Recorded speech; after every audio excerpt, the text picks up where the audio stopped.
now I'm not spending all my energy cutting all the way through this. I'm just scoring it, so when I use the tree method, it knows where to break.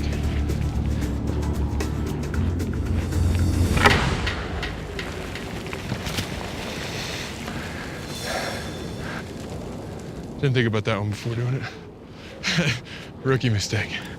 I got a long enough, straight enough section to make a nice fire crutch. What a fire crutch essentially is it's standing bow drill. It allows you to use bigger materials. Out here in these kind of weather conditions where fire materials are wet, the temperature is very cold, the air is moist, those are all fire inhibitors. So we need to use bigger, harder materials that are going to create a lot more heat, because sometimes we're using that heat just to dry things out to the point where we can actually get them to light on fire.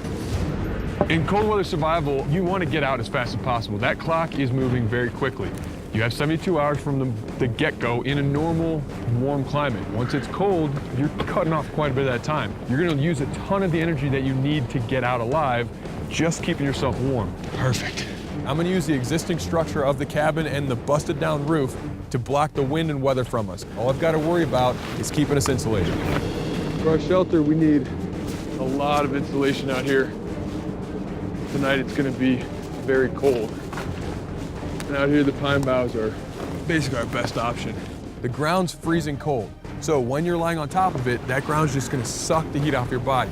Pine boughs are a great resource that can get you up off the ground. Not gonna be the most comfortable sleep, but it'll definitely do the job for a night. Now what we need is fire. Now it's time to put some string on the bow.